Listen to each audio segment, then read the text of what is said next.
Welt! Hören Sie, ich habe Folgendes beschlossen. Da es für mich zeitplanmäßig immer sehr schwierig ist, dies oder das zu filmen mit der großen Kamera, das hier dabei zu haben und da dabei zu haben und das in einzelne Projekte zu unterteilen, habe ich mir gedacht, ich vlogge oder vlogge einfach und habe die kleine Kamera, den DJ Osmo Pocket, mit dem ich gerade filme, einfach immer dabei und filme einfach alles und zeige euch so gut wie alles. Die nackte Wahrheit. Und dafür habe ich auch diese Weste an, weil ich da meine Vorrichtung für diese Kamera dran habe, damit man das auch immer easy filmen kann und ich beide Hände frei habe, wenn ich sie dann brauche. Ja, so wird es aussehen. Das mache ich jetzt erstmal eine Woche. Jeden Tag ziehe ich durch. Bam, bam, bam, bam. Immer ein Vlog-Video mit allem drum und dran. Ich hoffe, da nur interessante Sachen reinzupacken und nicht die langweiligen Sachen, wie ich mir ein Toastbrot toaste oder esse. Aber ihr wisst, was ich meine. So wird es aussehen. Und das ist auch gerade hier mit dem Selfie-Stick. Das ist viel einfacher. Der DJI Osmo Pocket ist sehr, sehr klein. Den kann ich immer dabei haben. Da muss ich nicht drüber nachdenken. Ja, und wie das dann aus der Ego-Perspektive aussieht mit meinem Buddy-Mount hier, das sieht so aus. Der Vorteil ist, ich habe beide Hände frei. Und die Kamera stabilisiert auch. Das bedeutet, es sieht nie shaky aus, obwohl es eigentlich jetzt von meiner Sicht aus hier total rumshakt. Euer Bild ist relativ gerade. Ja, das ist der Vorteil an dem Gimbal. Der Nachteil ist, wenn ich das mache, ist, ihr seht die nackte Wahrheit von allem und das sieht dann so aus. So sieht gerade meine Werkbank aus. Schlimm, schlimm, schlimm. Aber noch schlimmer ist der Rest der Werkstatt. Ei. Hier noch Kalenderkram. Oh, und Tux Box ist sogar noch hier. Den Computer habe ich nicht mehr aufgebaut. Muss ich auch noch hinkriegen. Es ist schlimm. Es ist schlimm, aber es wird auch wieder bessere Zeiten geben. Ja, zum Beispiel drucke ich ja gerade Teile von der Gitarre. Hier steht auch noch Müll rum. Das werde ich dann irgendwann wegräumen. Hier steht sogar eine Bierflasche, dabei trinke ich noch nicht mal Bier. Keine Ahnung, wo das herkommt. Naja. Und hier drucke ich gerade einen Teil von der Johnny Silverhand-Gitarre, die ich gerade baue. Aber die anderen zwei Drucker sind oben. Der ist hier unten, weil der braucht seinen eigenen Stromkreis. Keine Ahnung warum. Ist das neueste Modell und der verkackt immer, wenn an derselben Steckdose noch ein anderer Drucker angeschlossen ist. Ja, die Dinger zicken rum. Ich weiß nicht, warum das jetzt so ist. Die neueste Generation sollte eigentlich besser sein, aber naja, dafür ist er leiser. Super.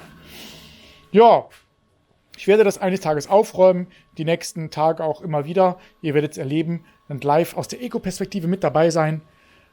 Ja, mehr kann ich jetzt gerade auch nicht sagen. Außer, dass ich jetzt noch schnell meinen Pre-Workout-Check nehme und dann gibt's ab zum Studio. Ich muss nämlich trainieren, ich muss wieder reinkommen. Seit Juli nicht mehr vernünftig trainiert. Das gehört auch jeden Tag dazu. Aber ich zeige euch nicht, wie ich trainiere, sondern maximal, wie ich hinfahre.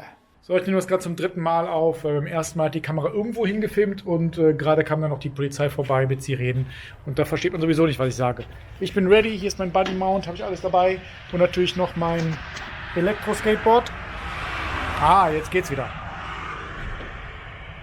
Weil Maya gerade mit dem Wagen unterwegs ist, mit den Hunden. Und er braucht hier das Auto natürlich mehr als ich. Und bis zum Studio ist es ja nur 1 Kilometer. Da kann ich auch schnell mit dem Skateboard fahren, solange es trocken ist. So, auf geht's. Hervorragend.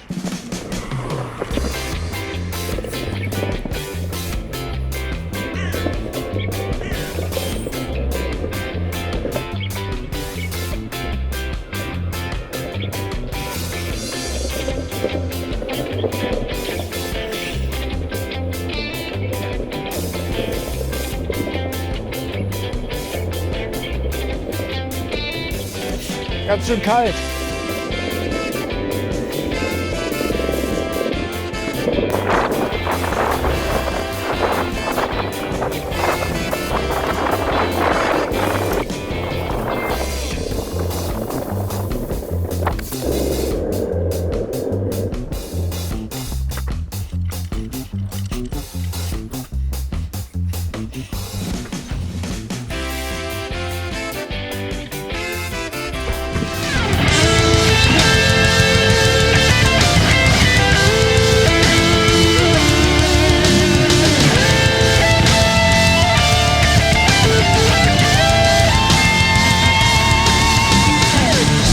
Wieder fertig nach so einer langen Pause. Ich habe nicht komplett Pause gemacht, aber sehr unregelmäßig im Gegensatz zu dem ersten halben Jahr, 2019. Da war ich ja 6-mal die Woche trainieren. Jetzt ist auf jeden Fall ist recht unregelmäßig, deswegen fühlt sich schäbig an, wenn man dann trainiert. Dann ist man direkt so leer und ausgelaugt, ausgemergelt, wie Butter auf zu viel Brot verstrichen. Jetzt fahre ich nach Hause, der Weg ist im Prinzip genau der gleiche, nur rückwärts, brauche ich euch nicht zeigen. Ich muss sagen, im Sommer ist es angenehmer. Wir haben heute, glaube ich, 0 Grad oder irgendwas unter 0. Ich habe jetzt auch nicht wirklich eine dicke Jacke an, aber das ist nicht das Problem. Sondern das Problem sind eher die Finger und die Nase mit dem Fahrtwind. Das macht keinen Spaß. Aber zum Glück ist er nur 1 Kilometer. Und hier bergauf reicht die Power von meinem Skateboard nicht zu schwer. So, da bin ich schon. Bevor ich gleich wieder in der Werkstatt verschwinde, mache ich mir noch schnell etwas zu essen. Aber jetzt nicht das geilste, gesündeste Essen, was man so findet, sondern das, was am schnellsten geht. Nongshim Son Veggie Ramyeon Nudelsup. Und was ich auch noch immer reinmache, kein Scheiß, ein Stück Alge.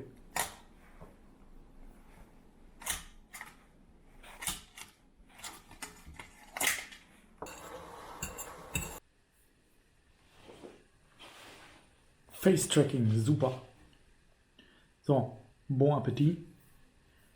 Oder auf Japanisch. Itadakimasu. Hier, das gucke ich übrigens gerade. So eine Dokumentation über den Zweiten Weltkrieg. Also ich gucke sehr viele Dokumentationen über den Zweiten Weltkrieg, aber das ist die neue Netflix-Doku, die ist sehr, sehr gut. So, weiter geht's. Eine Sache wollte ich noch sagen, passt gerade zur Dokumentation von dem Zweiten Weltkrieg. Da sind viele deutsche Experten, die dann Englisch reden. Ja, und ich finde es immer befremdlich, wenn die dann, während sie Englisch reden, auch die deutschen Sachen Englisch aussprechen. Finde ich immer super weird. Sagen immer Third Reich. Sagen dann die Deutschen. Da denke ich mir so, aber du weißt doch selber, dass das Reich heißt. Warum sagst du denn Third Reich? Ich meine, Third ist eine andere Geschichte, aber das ist immer so, ich meine, da will ich jetzt einen riesen Fass aufmachen. In der Regel finde ich es immer sehr komisch, dass die Amerikaner immer alles einfach aussprechen, wie sie aussprechen wollen. Ich versuche das immer, also ich würde sagen, dass die Deutschen das tendenziell ganz gut machen eigentlich, dass die alles relativ so aussprechen, wie es sein soll. Es gibt natürlich Beispiele, wo es nicht funktioniert, wie Paris oder Peking, wo es eigentlich Paris oder Beijing ist. Manchmal weiß man es auch nicht besser. Zum Beispiel Feng Shui heißt nicht Feng Shui, sondern Feng Shui. Das sprechen die Amerikaner zum Beispiel richtig aus. Da weiß ich auch nicht, warum die das da kapieren, aber es heißt Feng Shui. Ja, und ja, also ich achte halt immer darauf, dass ich alles so ausspreche, wie es ausgesprochen wird. Zum Beispiel habe ich jetzt rausgefunden, dass Bose keine deutsche Firma ist und deswegen auch nicht Bose ausgesprochen wird. Es ist wirklich eine amerikanische Firma, deswegen heißt es einfach Bose. Bose. So, von jetzt an sage ich meine Bose-Kopfhörer und nicht meine Bose-Kopfhörer. Wird eine Weile dauern, bis ich mich daran gewöhnt habe, aber kriege ich schon hin. Ja. Und in Interviews werde ich auch immer weiterhin Ben Bergmann sein und nicht Ben Bergman. Ja, man könnte das ja noch weiterspinnen und stellt euch vor, im Englischen würde es nicht Bergmann heißen, sondern es würde aus irgendeinem Grund Pillemann ausgesprochen werden. Da würde ich auch nicht sagen, hello, my name is Ben Pillemann. Ne? Also bleibe ich dabei, wie es wirklich ausgesprochen wird, Ben Bergmann. Und werde es auch weiterhin so machen. Ne? Genau wie Jesus heißt und nicht Jesus, der Gangster-Rapper. Ne? Wobei das ist ein schlechtes Beispiel, weil Jesus hieß ja nicht wirklich Jesus, sondern das ist ja nur die griechische Übersetzung der Bibel. Ich glaube, also das ist kein hebräischer Name. Jesus ist kein hebräischer Name. Das ist nur das, was die Griechen da hingeschrieben haben. Die wahrscheinlichste, man muss ja jetzt raten, wie er wirklich hieß. Und das war dann wahrscheinlich ein gängiger Name ist Jeheshua. Weil das ist das, was am nächsten dran kommt. Weil sonst gibt es keinen Namen, der irgendwie so heißt. Also bedeutet, wenn ihr mal Jesus auf der Straße seht, falls der Messias zurückkommt, funktioniert das Tracking eigentlich noch? Ja. Falls der Messias mal zurückkommt und ihr seht ihn, ruft ihn auf keinen Fall Jesus, der wird sich nicht umdrehen, Jesus wird auch schwierig. Jeshua, größte Chance. Okay? So, jetzt arbeite ich weiter hier.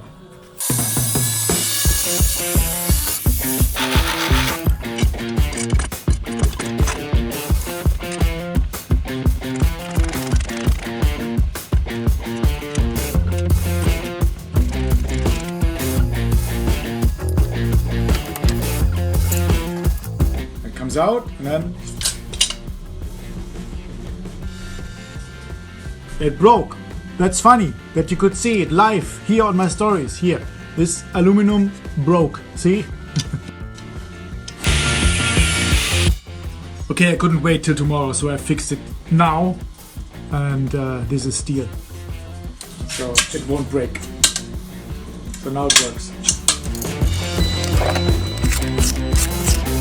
Ja, es ist ein bisschen schwer zu erklären jetzt, aber die Ausfahrfunktion, an der ich jetzt gerade gebastelt habe, die lasse ich dann doch weg.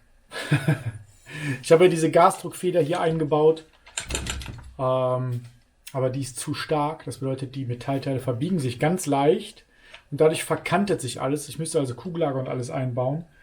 Und da habe ich jetzt nicht so die Zeit und das Geld dafür, ist jetzt nicht so teuer, aber es lohnt sich nicht, weil es so ein kleines Feature ist, einmal für den Film. Kommt es drin vor, ist auch meine eigene Idee. Dieses Teil gibt es ja so nicht, also kann ich es einfach selbst entscheiden. Da spare ich mir halt die 10 cm, die es dann ausfahren kann. Und dann guckt es halt von vornherein raus, bevor es dann aufklappt. Ja, die Aufklappfunktion funktioniert ja, aber die Ausfahrfunktion, das wäre jetzt zu teuer. Selbst wenn es so 50 € kostet, das lohnt sich nicht. Weil ich muss auch den Arm fertig kriegen, das ist viel wichtiger. Die Ausklappfunktion, morgen muss ich noch ein neues Stahlteil hier dran bauen. Dann läuft die einwandfrei. Es wird trotzdem cool genug aussehen, denn die Gitarrenseiten werden ja auch noch aus Laserstrahlen sein. Das bedeutet, es ist schon cool. Ja. Also, ich esse jetzt was und dann gehe ich schlafen. Ich liebe dieses Face-Tracking übrigens. So, gute Nacht. Morgen geht's weiter mit was anderem.